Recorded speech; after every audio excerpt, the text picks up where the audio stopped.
तो देश का सवाल में हम यही सवाल उठा रहे हैं जो आज का सबसे सुलगता हुआ सवाल है कि उन बच्चों का आखिर क्या होगा, उनके भविष्य का क्या होगा। जो 24 लाख छात्र जिन्होंने ये परीक्षा दी, उनके भविष्य का क्या होगा, कब उनको इंसाफ मिलेगा।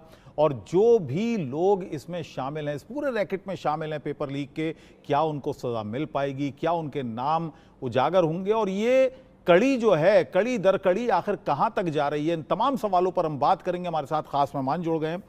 अश्वनी शाही हमारे साथ हैं, नेता हैं भारतीय जनता पार्टी के। यश श्रीवास्तव जी हमारे साथ हैं, नेता हैं कांग्रेस के। आर.के. सिंह हैं हमारे साथ, वरिष्ठ वकील हैं। ज्योति अरोड़ा शिक्षाविद हैं। और साजिद सिद्दीकी नीट अभ्यर्थी इस वक्त हमारे साथ हैं। तो अश्वनी जी, आपसे ही शुरुआत करते हैं। जो कुछ हो रहा है वो आप देख रहे हैं, सरकार आपकी है, बिहार में सरकार आपकी है। बिहार से ये पूरा मामला शुरू हुआ, वहां से पहले गिरफ्तारियां हुई और होते होते कई राज्यों में फैल गया। झारखंड, राजस्थान, ओडिशा, गुजरात, तमाम जगह से इस तरह की खबरें आने लगी। क्या कहेंगे आप? जो आरोप लगा रही है विपक्ष, पूरा लगा रहा है, खासतौर से कांग्रेस पार्टी लगा रही है उस पर।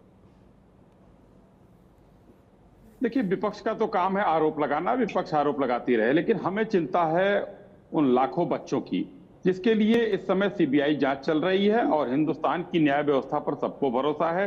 बच्चों का भविष्य सामने है। हमको विपक्षी क्या आरोप लगा रहे हैं, क्योंकि उनका तो काम है आरोप लगाना और दिन भर सुबह से शाम तक कुछ भी होगा चिल्लाते रहेंगे जी। उनको उससे मतलब नहीं है कि बच्चों का कुछ लाभ हो या नहीं हो, कोई मतलब नहीं है। उनसे मतलब है कि सरकार को बदनाम करो, तो उनको छोड़ दीजिए, किनारे कीजिए। लेकिन मेन जो बात आ रही है वो बच्चों का भविष्य है। आज उसी के तहत देखिए कितने पेपर लीक होते हैं, रोज हंगामा हो रहा है आप लोगों के चैनलों पर, पूरे देश दुनिया में जो भी हो रहा है कि पेपर लीक हो रहा है। हमें उसकी जड़ तक पहुंचना है। आखिर ये कौन है जो हर पेपर लीक कर दे रहा है? इतने पेपर लीक हो रहे हैं कि देखिए किस तरीके से पूरे हिंदुस्तान में सरकार रहते राजस्थान में राजस्थान के उप मुख्यमंत्री को विरोध करना पड़ता था। इस तरीके की स्थिति हो जा रही है। आज पूरे देश के बच्चे विरोध में खड़े हैं क्योंकि उनके साथ पेपर लीक हो क्यों रहे हैं सर? यही तो मेरा सवाल है। सीबीआई, मैं वही तो हम कह रहे हैं। नहीं तो सरकार आपकी है, ये सवाल आप किससे पूछ रहे हैं? पेपर लीक क्यों हो रहे हैं, ये सवाल आप किससे पूछ रहे हैं? मैं क्या विपक्ष से पूछ रहे हैं आप ये सवाल? बीच में बोलेंगे तो जवाब नहीं आएगा। सरकार से अगर सवाल है तो सरकार को पूरा सुनना पड़ेगा। बीच में अगर कहेंगे तो आधा, कोई भी हम आपके बीच में बोलकर बात ये कर सकते हैं। मैंने क्या कहा, सीबीआई उसी के लिए लगी है कि जड़ से हम पता करें कि ये क्यों हो रहा है। अब आपको जवाब मिला? बीच में आप विपक्ष से सवाल पूछने की बात कर देते हैं। आप लोग तो तिल का ताड़ बना देते हैं। आप लोग थोड़ा सा देखिए, आप जनता की आवाज हैं, जनता की आवाज रहिए। देखिए, तिल का ताड़ किसने बनाया? तिल का ताड़ किसने बनाया? ये जनता को तय करना है। आप लोग बना रहे हैं, ये तिल है।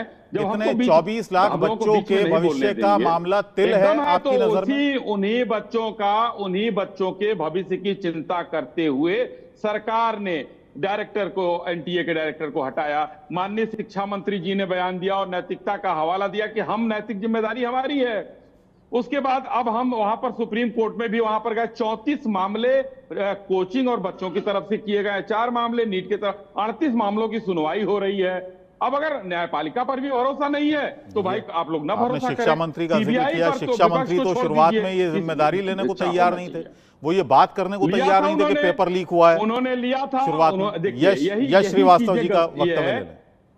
जिस दिन आप लोगों ने कहा कि आज जो है, आज उन्होंने जिस दिन शपथ ग्रहण हुआ था उसी दिन लोगों ने पूछ लिया, उनको जानकारी नहीं थी, ये बात आई। और आप उसको दूसरे तरीके से अगर परोसेंगे तो भाई कुछ भी, किसी चीज के लिए कुछ भी कहा जा सकता है। लेकिन उसके बावजूद भी माननीय शिक्षा मंत्री जी ने नैतिकता पूर्व जिम्मेदारी ली है। और आप ऐसे अगर कह देंगे तो ये बहुत हल्कापन दिखाता है इतने बड़े चैनल के लिए।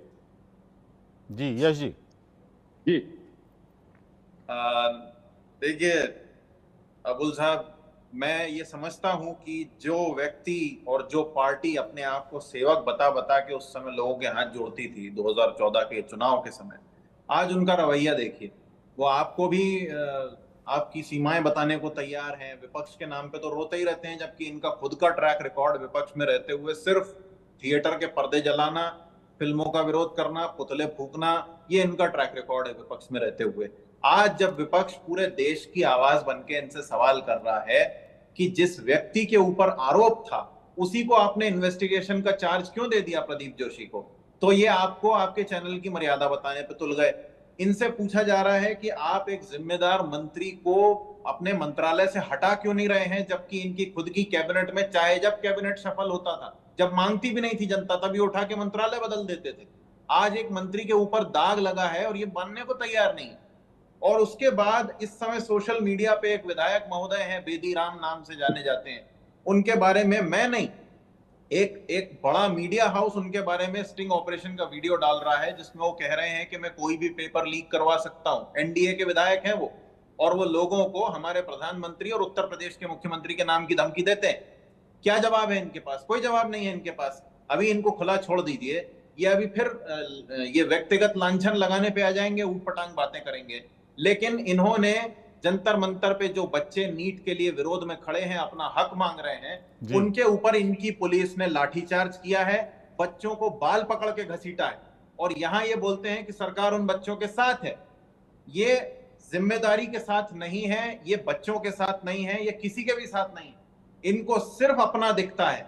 इनके साथियों ने पेपर लीक करवाए, इनके साथियों ने उसमें खूब पैसा बनाया, और असल में ये नहीं चाहते कि इस देश का युवा पढ़े लिखे अच्छे रोजगार में लगे। लेकिन विपक्ष को भी तो थोड़ा पेशेंस रखना चाहिए, धैर्य रखना चाहिए, क्योंकि जांच चल रही है, सीबीआई जांच चल रही है, और यहाँ पर दूध का दूध पानी का पानी हो जाएगा। कोर्ट अब एक्टिव है, सुप्रीम कोर्ट एक्टिव है। हमारे सुनिए, सुप्रीम कोर्ट के निर्णय का हम भी रास्ता देख रहे हैं, लेकिन मैं जो आपको बात कह रहा हूं वो रवैये की है। यदि ये सुप्रीम कोर्ट के नतीजे का रास्ता देख रहे हैं तो इन्हें उन बच्चों के साथ शांति से बात करनी चाहिए। क्यों इन्होंने बच्चों के साथ मारपीट की, क्यों बाल पकड़ के घसीटा?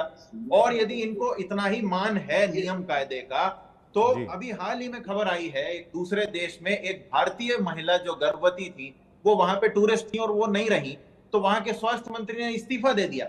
यहाँ ये पूरे के पूरे लगे हुए हैं मंत्री का इस्तीफा लेने की बजाय। अश्विनी, ये मैं आऊंगा आपके पास, जरा इसके लीगल जो प्रक्रिया चल रही है उस पर जरा मैं बात कर लूं। आर.के. सिंह जी हमारे साथ हैं, जाने माने वकील हैं। सिंह साहब, ये जो प्रोसीजर चल रहा है, लीगल प्रोसीजर जो चल रहा है, उसमें कितनी मुश्किलात हैं कोर्ट के सामने? क्योंकि अभी तक कुछ प्रूव नहीं हुआ है, अभी जांचें चल रही हैं, कितने पेपर बटे, कितने लोगों तक पेपर पहुंचे, ये एक लंबी प्रक्रिया हो सकती है जांच एजेंसीज के लिए। जी, थैंक यू वेरी मच। मैं आपको 2-3 चीजें बहुत स्पष्ट तौर पर बता देना चाहता हूँ। जहां तक हमारा ये समझना है कि आपने ये प्रोग्राम जो है ये इसलिए कंडक्ट किया है कि सुप्रीम कोर्ट में जो प्रक्रिया चल रही है या जो सुप्रीम कोर्ट में कार्रवाई चल रही है उसके बारे में आवाम और अफेक्टेड पार्टीज को पता चले।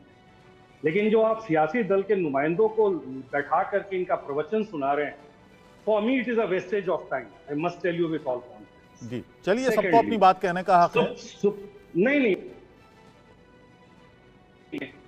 बिल्कुल कहें, ये मुल्क तो सियासी दलों की बातों को ही सुन तो रहा है। मैं आपके ही प्रोग्राम में, आप ही के चैनल के प्रोग्राम में 3 चीजों को बहुत स्पष्ट तौर पे कहा। जैसे ये मसला आया था, हमने कहा था NTA chief has to go, और ये बाद में हुआ। आज के डेट में इन्वेस्टिगेशन का मसला ये भी है, और सुप्रीम कोर्ट इस बात को लेकर के बहुत चिंतित है। आज की कार्रवाई को लेकर मैं आपको बता देता हूँ, क्योंकि मैं बच्चों का बात भी सुन रहा था, उनकी पीड़ा और उनकी बहादुरी, एक अजीब सा संगम है इन दोनों का। सुप्रीम कोर्ट इस बात को लेकर के बहुत चिंतित है कि लीक हुई है। अगर लीक ने क्या किया है, और उसी के तहत मैं एक बात और आपको बता दूं कि जो मिनिस्टर का पहला स्टेटमेंट था कि there is no leak as such, ये भी कहीं ना कहीं कोई अफसर ने उन्हें ब्रीफ किया होगा। ये एक्सक्यूज बिल्कुल नहीं है कि मैं कल मंत्री बना था, आज शपथ लिया था। ये कॉन्टिन्यूएशन था उनका मंत्रिमंडल, तो किसी अफसर ने उनको ब्रीफ किया था कि ये लीक नहीं हुआ है, and minister has given a statement. ये बहुत बड़ा केओस क्रिएट किया है। और सुप्रीम कोर्ट की आज की कार्रवाई के बारे में आपको बता दूं, सुप्रीम कोर्ट 3 चीजों के प्रति बिल्कुल स्पष्ट है।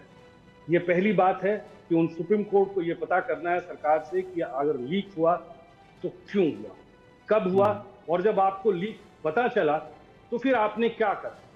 टाइम लैग जो है ना, 5 मई से जून तक का, इसके बीच के एक एक दिन के डिले को और कार्रवाइयों को इनको एक्सप्लेन करना पड़ेगा।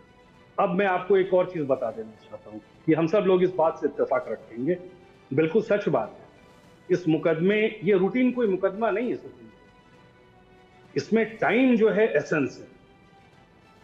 अगर इसका निपटारा जल्दी नहीं होता है तो इससे एक बहुत बड़ी त्रासदी क्रिएट हो रही है, क्योंकि जिस तबके की बात हम कर रहे हैं वो हमारे आपकी तरह बहुत दुनिया नहीं देखती, वो एक ऐसे सिस्टम के प्रति अपने आप को कमिट कर रहे हैं जो भविष्य उनका बनाएगा।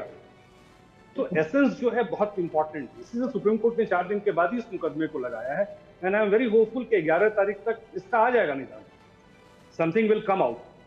सो that is how it is. जी, हालांकि सीबीआई को कहा है कि उन्होंने जवाब दाखिल अपना करें, कहां तक जांच पहुंची है, लेकिन किसी भी जांच एजेंसी के लिए ये साबित करना कि सबसे पहले तो ये साबित करना है कि पेपर लीक हुआ है, क्योंकि एनईटी ने कहा है कि पेपर लीक हुआ है, लेकिन किस स्तर पर हुआ है ये हमें नहीं पता, ये हम इसकी जांच कर रहे हैं। तो ये अभी जांचें चलेंगी। और जैसा कि आपने कहा कि टाइम एसेंस है, टाइम की बहुत अहमियत है छात्रों के लिए इस समय, वो एक बहुत बड़ी चुनौती होगा कोर्ट के लिए। मेरे साथ शिक्षाविद हैं जानी मानी ज्योति अरोड़ा, उनसे जरा जानते हैं कि इस वक्त जो सिचुएशन होगी, जो कैफियत एक आम छात्र की होगी जिसने नीट परीक्षा दी, बड़ी ईमानदारी से दी और उसने सिलेक्शन पाया, उसकी क्या मनोस्थिति होगी इस समय? सर देखिए, जैसा कि सर ने कहा कि धर्मेंद्र प्रधान जी ने जिस दिन शपथ ली उसके नेक्स्ट डे स्टेटमेंट आती है कि धांधली नहीं हुई या उनको भी किसी ने डिक्टेट किया होगा। I agree with your point कि ठीक है, ये बात को मान लेते हैं, लेकिन जब उसके बाद में अगले दिन स्टेटमेंट आती है कि हाँ ठीक है धांधली हुई है, तो सर रीनीट करवा दीजिए ना सर। रीनीट ना करवाने का सरकार का या एनटीए का ये इतना बड़ा जजमेंट क्यों है सुप्रीम कोर्ट को कि रीनीट की आवश्यकता नहीं है, इससे जो डिजर्विंग कैंडिडेट्स है जिन्होंने मेहनत से पेपर दिया है उनके ऊपर इफेक्ट आएगा। तो चंद बच्चों की वजह से क्या बाकी बच्चों को हम सफर करें?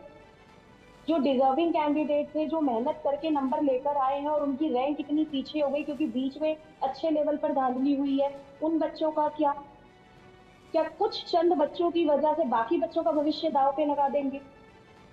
मैं सुन रही थी अश्वनी जी को भी, इतना एग्रेशन की आवश्यकता नहीं है। हम सभी बच्चों के हित में बात करने के लिए बैठे हैं और सभी की ये इच्छा है, हमारे सब बच्चे ही हैं, हमारी सबकी ये कोशिश है कि हम किसी के ऊपर लांछन ना लगाते हुए इस मुद्दे को जल्द से जल्द रिजॉल्व करें, क्योंकि समय की बहुत ज्यादा हम लोगों को ध्यान रखना होगा।